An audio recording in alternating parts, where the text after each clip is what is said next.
It's fairly common to find examples online or even in person, fake gold and silver coins or fake coins in general, like this 2010 fake Philharmonic.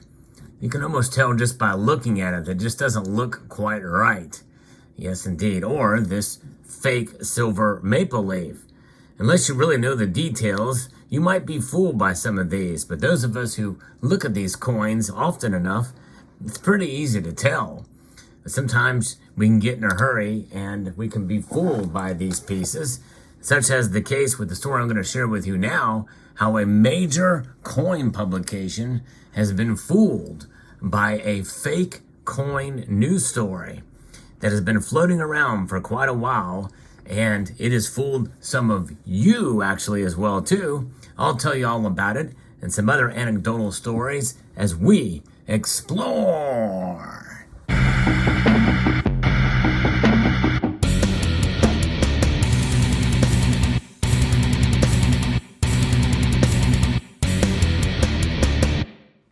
That's right. Coins. It's easy to get caught up on fake coins, but what about fake stories about coins? That is something else that is altogether something that we don't come across too often. In fact, I'm going to be referencing a piece here that talks about and references another story that is entirely 100% not real. In fact, it is a joke. Yes, indeed. But before I get to that, let me tell you a little story about this piece here. This is, for those of you who are in the know, this is an 800 fine or 0.833 fine, Maria Teresa Thaler. This is, for all intents and purposes, a bullion coin, a restrike, originally minted in 1780. And this patina that you see to it, this toning, is 100% fake. That's right. I took a lighter to it and aged it for sure. Aged it pretty well. And this is a long time ago, so this is aging that has been on there for many, many years. I fooled a friend of mine, telling them that this was indeed a genuine silver piece from 1780, was probably worth a lot of money.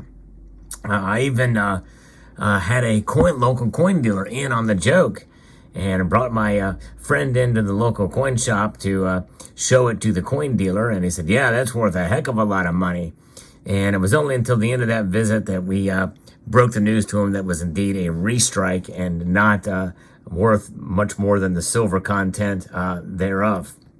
Now, there are examples of this that are not restrikes that are worth a bit more, but anyways, it's a neat coin, and I have heard it's been said that I am related to Maria Teresa Thaler.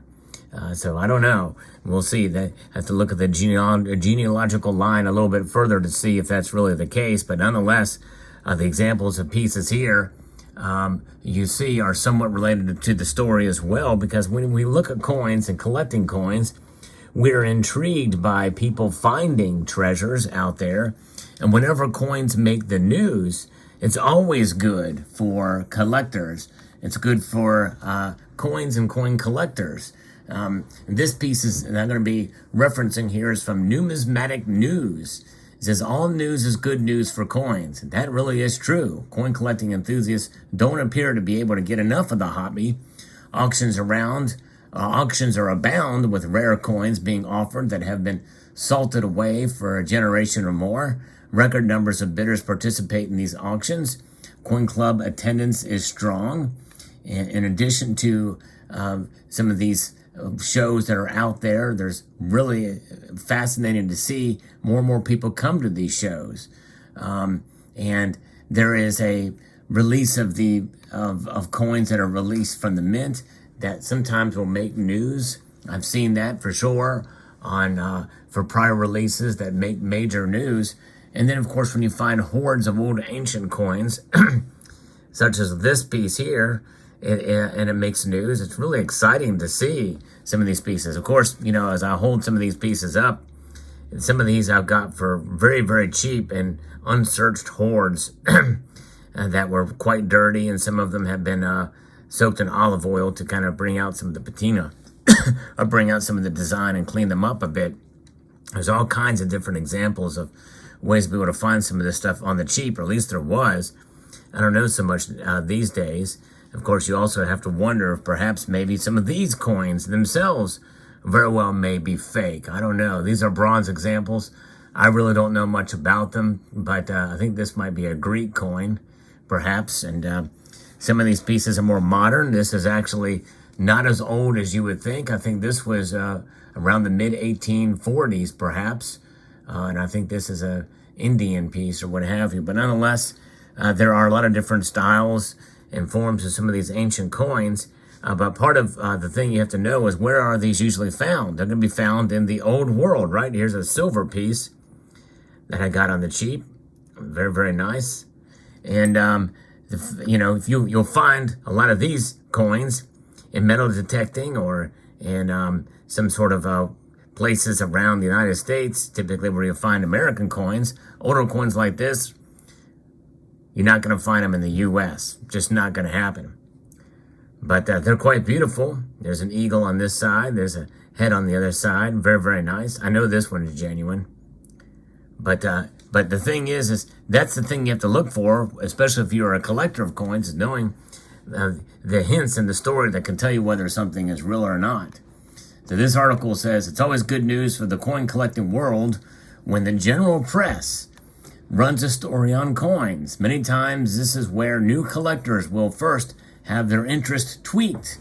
Such a story hit the non-collector press earlier this month as dredge operators working with the U.S. Army Corps of Engineers discovered gold coins during what has been described as a routine maintenance dredging in the Charleston Harbor near Daniel Island. That's in South Carolina, for those of you in Relinda. And right now, all news is good news. Even if it's fake news, that's the question I gotta ask. Is fake news good news for coins as well? Numismatic news? You got this one completely wrong. Because the story they're referring to, I found on my own, was going to do a video on it until I read the story. And after reading the story, it's like, yep, I'm not going to do a video on that. Especially when I click the link in the video. And I'm going to actually put a link to this story in the comment section or in the description below. And I want you to click on that link. That's right, I'm telling you to click on an unknown link. And don't worry, it's safe. It's a YouTube video. You're going to love it, especially if you are aware of what I'm talking about here. This is from dredgingtoday.com. By the way, this article was shared with me by several of you in the community, and I had to inform you quite promptly that this was indeed fake news. And the date tells us something. It's a little bit late. April 2nd, 2023, by Eldon Genick. Clever, very clever. Dredge operators working with U.S. Army Corps of Engineers, Charleston District, have discovered several clay and pewter jars. There's your first hint, folks. Clay and pewter jars. That means that likely what's stored in here are going to be ancient coins. In fact, the pictures show the tale. The pictures show ancient gold coins inside there. But even if they didn't, those types of jars were not really common in colonial America at the time. But anyways, clay and pewter jars filled with gold coins during routine maintenance dredging of the Charleston Harbor near Daniel Island. Corps archaeologists, that's the Army Corps of Engineers, are currently analyzing the coins to determine their age and origin. Of course, one look at these coins, you can tell that they are not originated in the United States. They are ancient coins from the old world.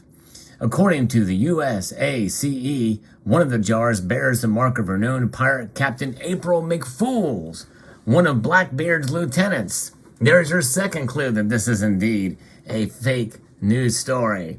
For the video of the initial discovery, click here.